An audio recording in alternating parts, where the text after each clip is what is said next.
रायरंगपुर सहरस्थ पूर्णाघाटी अधीनस्थ रायरंगपुर महाविद्यालय नुआ ओडिशा कार्यक्रम श्री जगन्नाथ प्रचार प्रसार उद्देश्य तथा विश्व ओडिशा भाषा सम्मेलन आनुकूल्य ओडिया भाषा साहित्य प्रतियोगितार उद्यापनी उत्सव सभापति तथा अध्यक्ष त्रिलोचन चक्रଙ୍କ अध्यक्षतार अनुष्ठित हो जाए। मुख्य अतिथि भाव रायरंगपुर म्युनिसिपालिटी अध्यक्ष अभिषेक पट्टनायक सम्मानित अतिथि रूपे पीआईडीटीडीए परीक्षित दास, जिला सभापति काशीनाथ हेम्ब्रम, महिला मोर्चा सभापति तनुजा महांती, इराजी प्राध्यापक सुनील कुमार जेना, प्राध्यापक वीरनारायण चाउ पट्टनायक, नोडाल अफिसर डॉक्टर मिलन कुमार महातो प्रमुख जोग देते।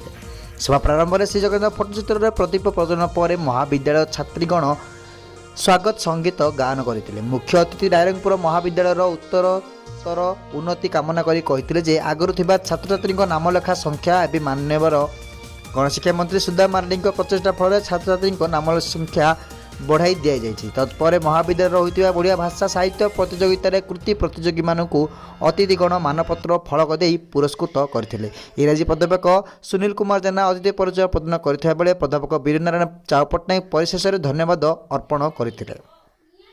उक्त भव्य कार्यक्रम में महाविद्यालय समस्त अध्यापक अध्यापिकागण यथा मानस साहू, राजेश राम, भारत चंद्र उर्मी, क्षीरोद कुमार तुर्की, आदिम मर्शाल, माई ठाकुर, विश्वरंजन जेना, सुभाषिष साहू, अजित महापात्र, गोवर्धन मुर्मू, जनिया भट्टाचार्य, माया ममता मार्डी, रश्मिता खोसला, बंदिता महांती, पूर्णिमा मांडी, सुश्री रूपनीता गिरी, शुभश्री बेहेरा, हलधर बारिक, जितेन्द्रनाथ महांत, सस्मिता टुडू, सस्मिता पात्र, बाहा, परायण किस्कू, डॉक्टर तन्मयी रथ, बीबी पाणिग्राही, पीताम्बर मिश्र, हेमंत गिरी और दारे सिंह महंत प्रमुख उपस्थित थे।